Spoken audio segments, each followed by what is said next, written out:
You step out onto the street, but here's the thing. You don't just walk into a neighborhood convenience store for your morning coffee. It's like trying to find the nearest Starbucks in the middle of a dense forest fire on a rainy day. Smoke from chimneys chokes the air as it swirls around with dust and horse droppings. You dodge carts piled with more waste than you ever thought possible, dodging barrels of muck that have somehow been mistaken for recycling.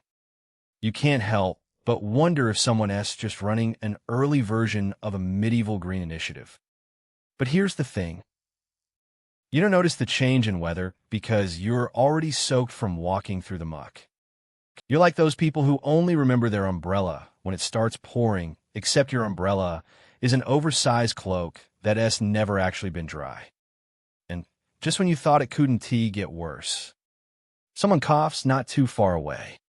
You know exactly what's coming next, the rat-a-tat-tat of a drum to alert everyone that death is nearby. It's like hearing your alarm clock on Sunday morning. Only this one signals the arrival of a more sinister figure. You're about to meet the Grim Reaper, or at least his medieval equivalent. The plague doctor strides by in full get-up, a tall black robe, and a mask that looks like it's been sculpted from the beak of an oversized bird. It's not for fashion, it's because this isn't a walk down Fifth Avenue, but more like stepping into the gates of hell. You stand there, wondering if anyone else sees the irony in the situation.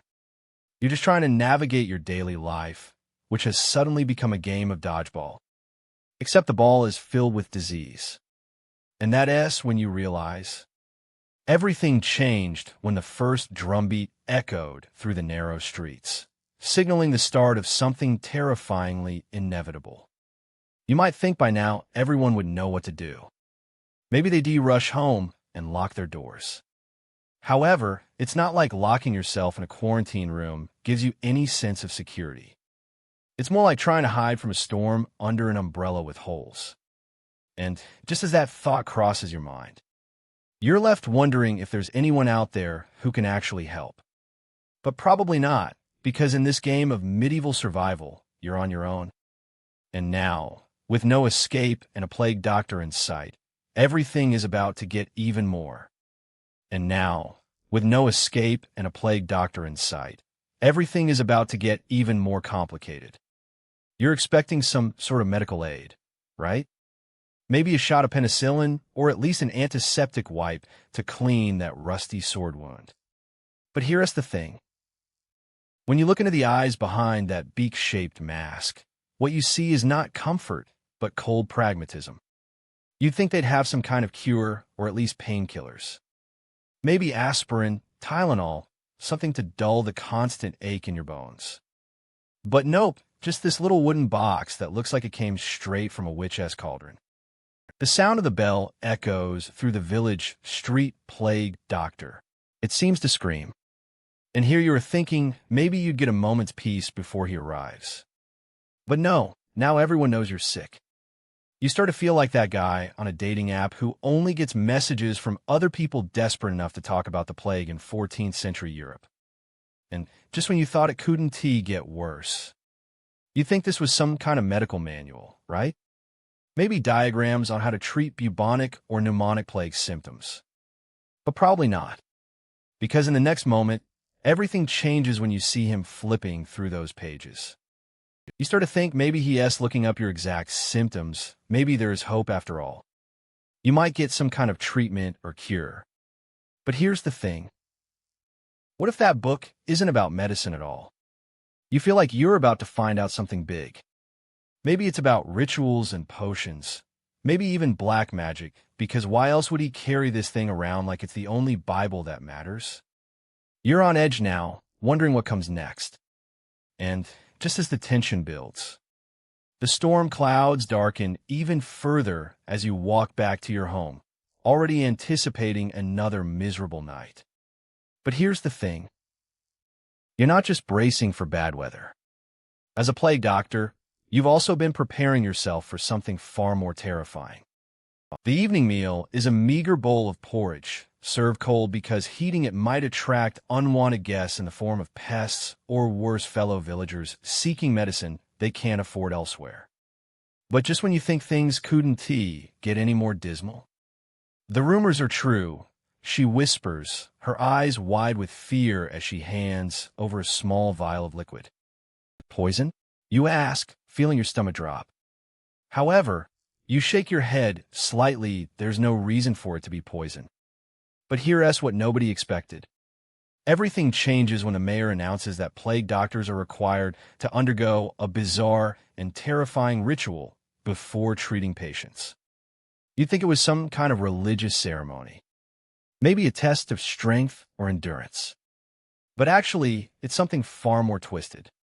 You stand beside other doctors as the head priest steps forward, holding a small wooden box that looks like it could be full of important medical supplies. However, when he opens it, you're handed a horned mask filled with vinegar to wear over your face while treating patients. The mask is designed to protect you from evil spirits, but it also makes communication impossible. You'd think this was just an odd tradition. Maybe they're trying to scare off more than just germs. They crowd around another doctor who has been stripped of his clothes and forced to run through a field carrying a bundle of burning herbs. This is supposed to cleanse him of any evil he might have picked up from treating the sick. However, you can see the fear in their eyes. You sit on your straw mattress, staring at the mask and rod that now lay beside you. It's like Uber, but with horses and plague. The ritual is just a cover for something far more sinister. But probably not. There's an undercurrent of suspicion in the air, making even the night seem less scary than what might be happening behind closed doors. As you lie down to sleep, your thoughts are racing with more questions than answers. As you lie down to sleep, your thoughts are racing with more questions than answers. But here's the thing.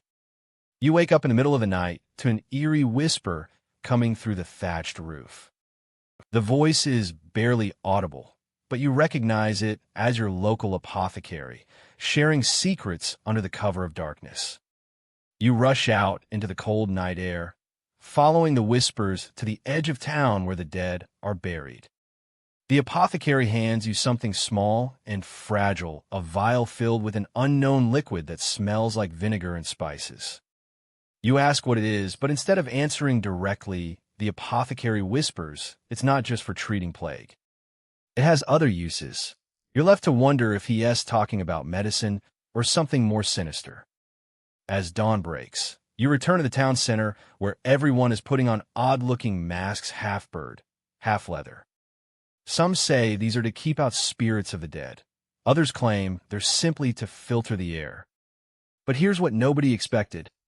The plague has spread so fast that even your most trusted neighbors are wearing them too. You check on one of your patients, who is in worse shape than ever before. You try to treat the symptoms as best you can, but realize that the standard treatments aren't cutting it. You begin to wonder if there's more to this plague than meets the eye. You rush back to your library, poring over ancient texts written in Latin and Greek. The information is cryptic at best, but one thing becomes clear: the knowledge you need might not be found in any book, but rather passed down through whispers. You spend the night writing everything down: your findings, your theories, and your fears. You realize that to fight this plague, you need more than just medicine. You need knowledge from beyond your current understanding. As the sun sets, you see a crowd gathered in the distance, murmuring about something new. The Black Death has reached its peak. The village is changing faster than ever before, and you're not sure if you can keep up. But here's the thing. You receive a letter in the mail from somewhere far away, inviting you to join a secret society of healers who claim to know how to stop the plague. It's a chance for answers, or perhaps more questions. You stare at the invitation as you wonder what lies on the other side: more mystery, more danger, or maybe just another day in this nightmare. You're about to find out. You stare at the invitation before you, a dark path leading into the unknown. The world around you is a tapestry woven from threads of fear and uncertainty, but amidst this chaos lies a strange kind of peace. It's as if the plague, in its relentless march through Europe, has also brought a hush to the bustling streets and markets. The townspeople are gone now, either fled or fallen. The only sounds that break the silence are your own ragged breaths and the occasional howl of a lone wolf in the distance. It's like walking into an abandoned amusement park. Everything is there, but nobody to enjoy it. You return home to find your modest abode unchanged yet eerily silent. The bed you once shared feels cold and unforgiving now that it's missing its usual warmth, your family's presence. It's like having an empty spot at the dinner table, only this time there is no meal waiting. The quiet isn't just in your home, it's all over town. You walk through the streets where children once played and merchants hawked their wares. Now, they're empty, but for the occasional mournful cry of a bird overhead. Each step brings you closer to the graveyard, where rows upon rows of fresh graves stretch out like a sea of headstones under the moonlight. As night falls and the streets grow even quieter, it feels as though time itself has paused. You sit by your candle, surrounded by silence and memories. The candle flame dances, an almost cheerful contrast to the somber scene outside. It's like a tiny rebellion against the darkness, stubbornly refusing to be extinguished. In this quiet moment, something remarkable happens. You begin to see connections you never noticed before. The plague that ravaged your town wasn't just an unthinking force. It was a catalyst for change. People stopped and really listened for the first time in years. You hear the faint toll of a church bell, a sound so familiar, yet now charged with new meaning. It's like waking up one morning to find that your favorite song has been rewritten into something hauntingly beautiful. The old rhythms remain, but they're different now. The world is in flux, and yet there's a strange comfort in this quietude. It's as though the plague stripped away everything non-essential, leaving only what matters most: life itself, fragile and precious. And perhaps that's why it sucked to be a Black Death plague doctor. Not because of the horrors you witnessed, but because you saw too clearly how easily all could slip into silence. Morning will come eventually, bringing with it new challenges and opportunities.